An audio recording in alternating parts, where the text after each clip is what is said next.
Okay, in this video, we're going to talk about for what values of r will the function in the form of x to the r's power satisfy the differential equation right here. Well, we are given that this right here is the form of the solution, right? X to the r's power. So we need the first and the second derivative from here, and then just put them together, and then we should be able to come with an equation involving r, and then from there, hopefully you can solve for r. That's the strategy. So here we go. We know that y is equal to x to the r's power, and based on this, I'll differentiate twice. First derivative, of course, we put the r in the front, and then don't forget to subtract 1, so that's the first derivative. And then the second derivative is y double prime. You bring this power to the front, and then don't forget the minus 1. So you actually end up r times r minus 1 times x to the r minus 2 power.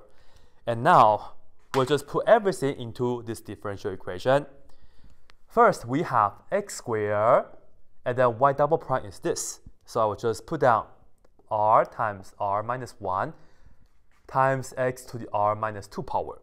And then we add 6 times x, and then y prime is that. So I just put down r x to the r minus 1. And lastly, we have 6y, so we add 6, and then the y is just x to the r's power, like this. And we want to set this to be 0. And again, our goal is to solve for r. That will make this equation true.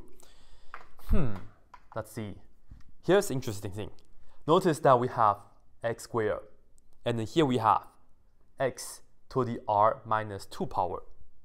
If you add the powers up together, this is 2 plus r minus 2. 2 and minus 2 cancel to be 0. So this and that will be gone, but you do have the x to the r's power left. And also, this is x, and this is x to the r minus 1 power. So this can be cancelled out with that. And if you would like, of course, you can write this as x to the r's power over x squared, and the x squared will be cancelled with that. So up to you. So now from here we have this times x to the r's power, and of course we can distribute this r, and let me just put it down as r squared minus r, and then again we multiply this with x to the r's power. And then next we have plus 6r, and then this is multiplied with x to the r's power as well. And lastly, we have plus 6, and then just the x to the r's power right here. And we want this to be 0. And notice, everybody has x to the r's power, so of course we can factor that. So we get x to the r all the way in the front, and then we have this. This left, which is r squared minus r, and then we have plus 6r left right here, and then lastly, plus 6. And we want to make this equal to 0. Now, as you can see, we have this times that equal to 0. And don't forget, our goal is to find the r value so that this equation will be true. Well, the truth is that the r is in the exponent right here. And we are not going to say x is equal to 0 right here, right? Because our goal is, again, find out the r value. So this right here, we are going to ignore that. We'll just focus on this part right here, right? Just focus on this part. And of course, if you simplify this, you get r squared, and you will have plus 5r, and then plus 6. This is the part that we have to worry about. From here, of course, we can do some little factoring. You get r plus 2 times r minus 3. Why did I say that? I don't know. R plus 2 times r plus 3, you get 0. So r is equal to negative 2, and the other r is negative 3.